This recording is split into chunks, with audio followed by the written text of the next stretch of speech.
और इसी बीच बड़ी खबर आपको बता दें, जेडीयू नेता और पूर्व एमएलसी गुलाम रसूल बलियानी ने भड़काऊ बयान दिया और ये बयान उन्होंने हजारीबाग में एक रैली को संबोधित करते हुए दिया है। दरअसल भाषण के दौरान गुलाम रसूल बलियानी अपनी तकरीर में पहले तो सामाजिक मुद्दों पर बोलते रहे, आखिर में मुसलमानों के लिए सेफ्टी एक्ट की मांग की और इसी दौरान उन्होंने एक भड़काऊ बयान भी दे दिया।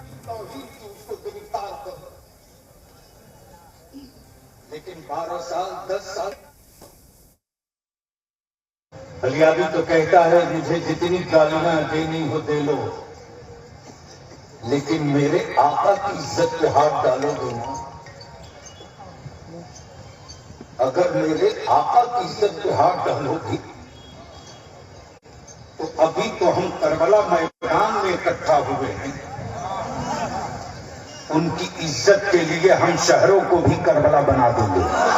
अगर आप अपने बच्चों को पैसे का पार्ट नहीं सिखाएंगे तो पैसा कमाने के बाद में हो सकता है वो आपको ही बेच दें। सावधान, फ्रीडम ऐप को डाउनलोड करें, बच्चों को पैसे का पार्ट कैसे पढ़ाना है सीखिए।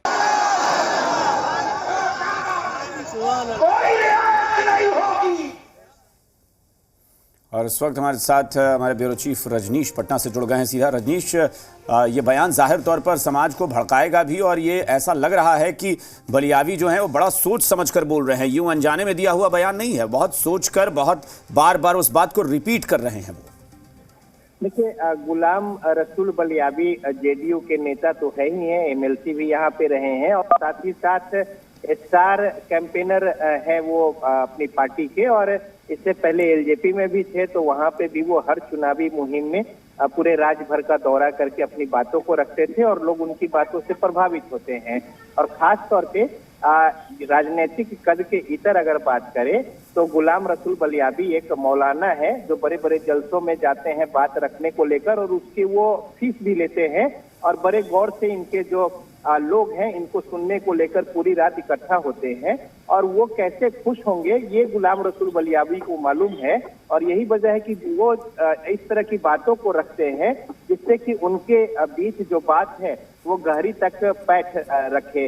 और जाहिर तौर पे अभी जिस तरीके से माहौल है और जिस तरीके से बातों को और एक तरीके से कहे भड़काऊ बातों को गुलाम रसूल बलियावी ने रखा है, वो बेहद ऐसा नहीं कहा जा सकता है कि वो बिल्कुल राजनीति में कोई नौसिखिए है या ऐसे ही किसी बात को कह दिया। जवाबदेही जिम्मेदारी है उनकी, और साथ ही साथ वो जनप्रतिनिधित्व करते हैं, जनप्रतिनिधि भी हैं। और इसके अलावा यहाँ पे तमाम जो पार्टियां हैं इसको लेकर एक आपस की जो एक द्वंद है उसमें अपने पाले के लोगों को गोलबंद करने को लेकर। तो रजनीश, इस मामले में क्या कोई कार्रवाई की या फिर इस तरह की कोई शिकायत आई है क्या जिस पर संज्ञान लिया गया हो? देखिए ये मसला तो रांची का है, लेकिन अब चूंकि ये मामला सामने में आया है तो इस पर अब प्रतिक्रिया भी उस तरीके से आ रही है। तो इसमें सबसे पहले ये देखना होगा कि पार्टी इस मसले पर किस तरीके का रुख अख्तियार करती है या क्या लाइन लेती है, तो ये देखने की बात होगी। और उसके बाद फिर किस तरीके से जो बातें कही हैं गुलाम रसूल बलियावी ने, तो एक बार ये भी पूछना होगा उनसे कि क्या उन बातों से अब भी वो इत्तेफाक रखते हैं या महज कहने के क्रम में वो अपने लोगों के बीच में कहते चले गए। लेकिन ये बेहद गंभीर मसला है कि जो एक जवाबदेह जिम्मेदार लोग जो नीति नियंता हैं और वो अगर इस तरह की बातों को भड़काऊ बातों को रखेंगे तो इसका क्या कुछ असर पड़ेगा, तो निश्चित तौर पे बेहद गंभीर मामला है ये। बिल्कुल रजनीश, जैसा कि आप बता रहे हैं वाकई बेहद गंभीर मामला है। सवाल ये उठता है, तमाम राजनीतिक पार्टियां इस तरह से बयान देती है, उसके बाद आप समझिए कि समाज में एक बिखराव होता है। कुछ दिन पहले रामचरितमानस पर बयान दिया जाता है आरजेडी की तरफ से, अब ऐसे भड़काऊ बयान दिया जाता है। क्या आपको लगता है वाकई ऐसे बयान को लेकर सख्त कार्रवाई नहीं होनी चाहिए?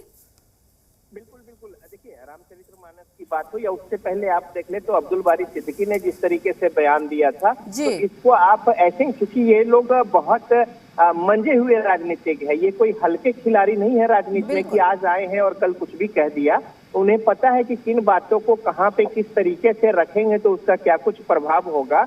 और यही वजह है कि जब ऐसी गंभीर बातों में हल्केपन अगर दिखाई जाए तो निश्चित तौर पे उसका जो असर है आमजन में और समाज में या फिर सौहार्द में वो कहीं से ठीक नहीं है, जो कि एक जवाबदेही जिम्मेदारी इस तरह के जो नीति नियंता है, जो जनप्रतिनिधित्व है जो मास को लीड करते हैं, और उनकी ओर से अगर ऐसी बातें होती है तो निश्चित तौर पे ये कहीं से उचित नहीं है।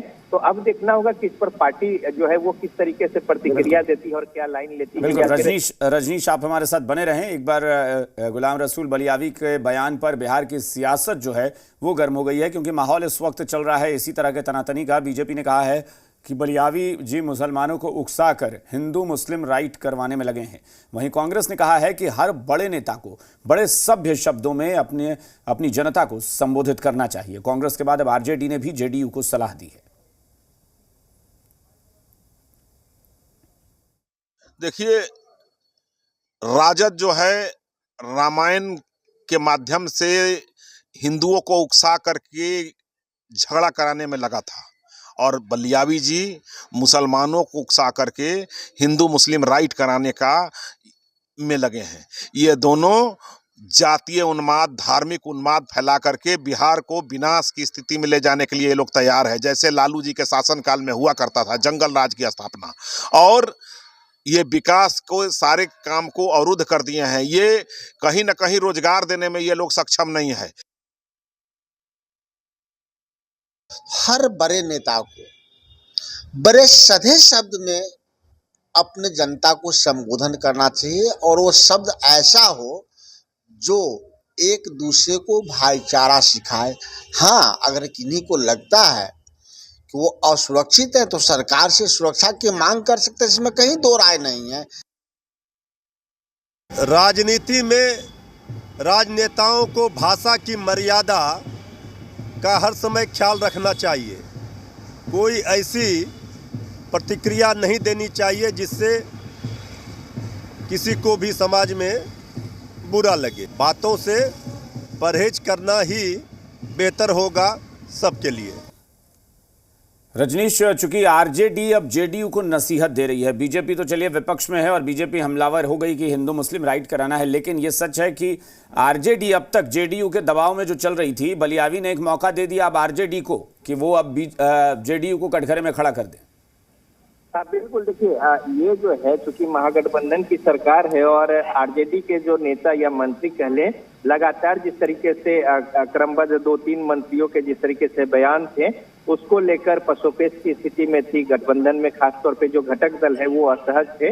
लेकिन अब ये मामला जो है गेंद चला गया है जेडीयू के पाले में, और गुलाम रसूल बलियावी ने जिस तरीके से बयान दिए हैं, आरजेडी के लोगों को एक मौका मिला है।